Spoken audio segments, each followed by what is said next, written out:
First అయితే నేను కూడా ఫేక్ న్యూస్ అని అనుకున్నాను, కానీ ఫ్యాక్ట్ చెక్ చేసిన తర్వాతే నమ్మగలిగాను. నేపాల్ కి కొత్త ఇంటరిమ్ ప్రైమ్ మినిస్టర్ ని డిస్కౌట్ అనే ఒక గేమింగ్ అండ్ క్రిప్టో ట్రేడింగ్ కి వాడే ఒక యాప్ లో ఓటు వేసి ఎన్నుకున్నారు. ఏ సోషల్ మీడియా ప్లాట్ఫామ్స్ అయితే బ్యాన్ చేశారని ప్రొటెస్టులు స్టార్ట్ అయ్యాయో, ఇప్పుడు అలాంటి ప్లాట్ఫామే నేపాల్ లో ఒక రకంగా ఎలక్టోరల్ ప్లాట్ఫామ్ గా మారింది. All thanks to Gen Z protesters. In case ఇదంతా ఎలా జరిగిందని మీకు డౌట్ వస్తే కనుక నా లాస్ట్ రీల్ లో ఆల్రెడీ దీని గురించి ఫుల్ గా కవర్ చేశాను, ముందు వెళ్ళి ఆ వీడియో చూడండి. అయితే ఆ ప్రొటెస్టులన్నీ అయిపోయిన తర్వాత నేపాల్ యూత్ అంతా కూడా మళ్ళీ రోడ్స్ మీదకి వచ్చి పాడైన ఇన్ఫ్రాస్ట్రక్చర్ అంతా రీబిల్డ్ చేయడం స్టార్ట్ చేశారు. అయితే అదే స్పిరిట్ తో పొలిటికల్ ఇన్స్టెబిలిటీని కూడా రీబిల్డ్ చేయడానికి వాళ్ళకు పనిచేశారు.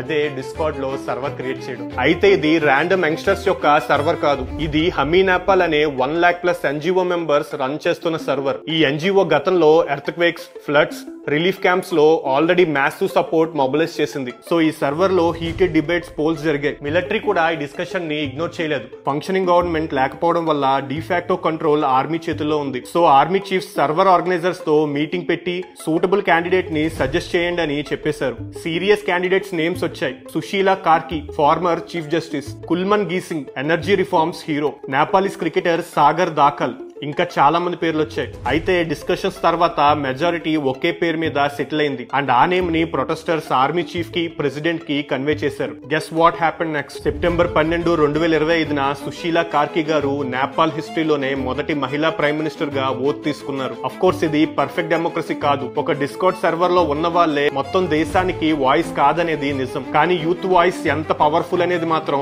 వరల్డ్ కి చూపించారు. సర్వర్ ఆర్గనైజర్స్ కూడా ఏం చెప్తున్నారంటే ఇది యాక్చువల్ కంట్రీ ఎలక్షన్ కాదు, ఒక మినీ ఎలక్షన్ సిమ్యులేషన్ మాత్రమే. ప్రజల అభిప్రాయం రిఫ్లెక్ట్ అయ్యేలా ఒక ఇంటరిమ్ లీడర్ ని సజెస్ట్ చేశాం అండ్ వాళ్ళు యాక్చువల్ ఎలక్షన్స్ ని నెక్స్ట్ ఇయర్ మార్చ్ లో కండక్ట్ చేస్తారు. అయితే మనం ఇక్కడ ఆలోచించాల్సింది ఏంటంటే మన చేతుల్లో ఉన్న డిజిటల్ టూల్స్ కేవలం మీమ్స్ కి, చార్ట్స్ కే కాదు, ఒక దేశానికి డైరెక్షన్ సెట్ చేయడానికి కూడా ఉపయోగపడుతుంది.